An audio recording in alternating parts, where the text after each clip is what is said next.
పెద్దపల్లి జిల్లాలో బీఆర్ఎస్ నేతలు భారీ రాస్తారోకో నిర్వహించారు. బీఆర్ఎస్ పార్టీ నాయకుల అక్రమ అరెస్టులను నిరసిస్తూ ప్రభుత్వానికి వ్యతిరేకంగా పెద్ద ఎత్తున నినాదాలు చేశారు. అక్రమ కేసులు బనాయించి అరెస్టులు చేయడం ప్రజాస్వామ్య హక్కులను కాలరాయడమేనని మండిపడ్డారు. రాజకీయ కక్ష సాధింపు చర్యలు ఆపాలని, అరెస్టు చేసిన వారిని వెంటనే విడుదల చేయాలని డిమాండ్ చేశారు. ఇక రాస్తారోకోలో పాల్గొన్న బీఆర్ఎస్ నాయకులు, కార్యకర్తలను పోలీసులు అదుపులోకి తీసుకుని స్టేషన్ కు తరలించారు.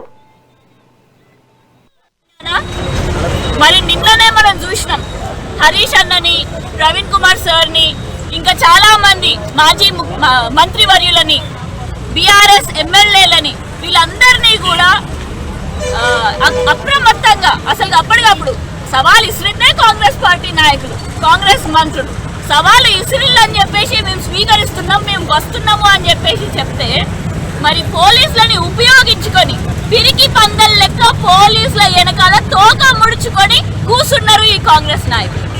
మరి మేమందరం కూడా బీఆర్ఎస్ నాయకులం అందరం కూడా అడిగేది ఏందయ్యా అనంటే, మన తెలంగాణ రాష్ట్రంలో ఉండేటటువంటి చదువుకునేటటువంటి విద్యార్థులకి గవర్నమెంట్ ఎయిడెడ్ సంస్థలలో, గురుకులాలలో, అదేవిధంగా ఈ బీసీ, ఎస్సీ, ఎస్టీ, మైనారిటీ గురుకులాలలో, అదేవిధంగా కేజీబీవీలో చదువుకునేటటువంటి లక్షలాది మంది విద్యార్థులకి దాదాపు 30 లక్షల మంది విద్యార్థులు ఈ సంస్థలలో విద్యార్థులుగా ఉన్నారు. మరి వీరికి న్యాయం కావాలి అని చెప్పేసి, వారికి న్యాయం జరగాలి అని చెప్పేసి ప్రవీణ్ కుమార్ సార్, హరీష్ రావు గారు